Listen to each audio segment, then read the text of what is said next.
नमस्कार। आज हम आपको एक ऐसी कहानी बताते हैं जिससे आप बहुत कुछ सीख सकते हैं। किसी के सफलता से तो सब सीखते हैं, लेकिन किसी के असफलता से भी आप बहुत कुछ सीख सकते हैं।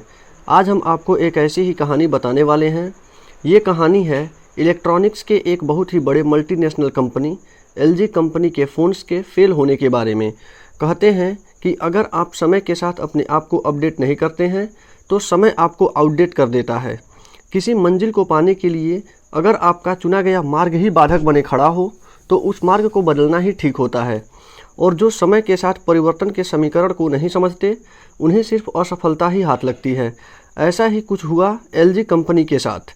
इस कंपनी ने अपने स्मार्टफोन मार्केट को बंद करने का फैसला लिया है। एक समय जो कंपनी सबसे ज़्यादा स्मार्टफोन बनाया करती थी, नए नए फीचर्स और इनोवेशंस के लिए जानी जाती थी, उसे ऐसा कदम उठाना पड़ा।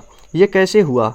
और इस वीडियो को बनाने का, इस कहानी को बताने का एकमात्र मकसद ये है कि आप समय के परिवर्तन को भांप कर ही कोई काम करें, क्योंकि परिवर्तन एक ऐसा नियम है जिसका उल्लंघन करके आप बच नहीं सकते। इसलिए आज आप LG की गलतियों से सीख सकते हैं। वर्ष 2013 की बात मैं आपको बता रहा हूँ। स्मार्टफोन बनाने वाली तीसरी सबसे बड़ी कंपनी LG ही हुआ करती थी। इंडियन मार्केट में इसकी पकड़ काफ़ी मजबूत थी।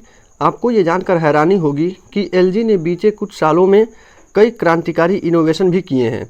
आपको बता दें कि जब मार्केट में नए नए फ़ोन आ रहे थे तो LG ही वह कंपनी है जिसने अपने यूजर्स को सबसे पहले touch screen, slow motion video, ultra wide camera और जूम इन जूम आउट जैसे अमेजिंग फीचर्स दिए थे।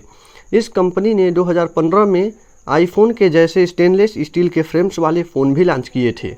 इसी कड़ी में जब तक LG ने नए नए इनोवेशन किए तब तक आगे बढ़ती रही, लेकिन वर्ष 2016 में इसकी चुनौतियां बढ़ती गईं। इसी समय कई चाइनीज़ कंपनियां जैसे वीवो और शाओमी तथा सैमसंग समेत और भी कई कंपनियां मार्केट में अपना दबदबा बनानी शुरू की। LG ने अपने रणनीति में बदलाव तो कई बार किए, लेकिन बार बार वह विफल रही। और इसका सिर्फ एक कारण था, समय और डिमांड के साथ बड़े और अच्छे बदलाव न करना। और इसका रिजल्ट 2020 में भारत में लगभग 14 करोड़ 50 लाख फ़ोन बिके थे, जिसमें LG के सिर्फ 4,35,000 फ़ोन ही थे। यानी इंडियन मार्केट में इसकी हिस्सेदारी अब सिर्फ 0.3% ही रह गई है। और कहते हैं रेस में हारते हुए घोड़े पर कोई पैसा नहीं लगाना चाहता। उसी प्रकार जब LG ने अपने स्मार्टफोन के बिजनेस को बेचने की कोशिश की तो उसे खरीदने के लिए भी कोई तैयार नहीं हुआ। लेकिन आपको बता दें कि कंपनी ने सिर्फ स्मार्टफोन बंद करने का ऐलान किया है, बाकी अप्लायंसेज वैसे ही बिकते रहेंगे, क्योंकि नुकसान सिर्फ स्मार्टफोन में ही हुआ है। आज भी टीवी बेचने के मामले में LG दुनिया की दूसरी सबसे बड़ी कंपनी है। आपको हम एक रोचक बात बताते हैं।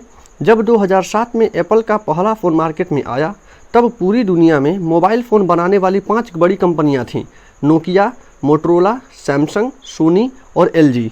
लेकिन आज इनमें से सिर्फ सैमसंग बची है, जिससे हमें पता चलता है कि अगर समय के साथ बदलाव न किया जाए, रिफ्रेश का बटन न दबाया जाए, तो सफलता को असफलता में बदलते देर नहीं लगती। और आज हम आपसे यही कहना चाहते हैं कि जो बदलते नहीं अक्सर उन्हें भुला दिया जाता है। तो हमेशा अपने आप को रिफ्रेश करते रहिए, अपडेट करते रहिए और नए नए तथ्यों से अपडेट होते रहने के लिए इस चैनल को सब्सक्राइब कर लीजिए।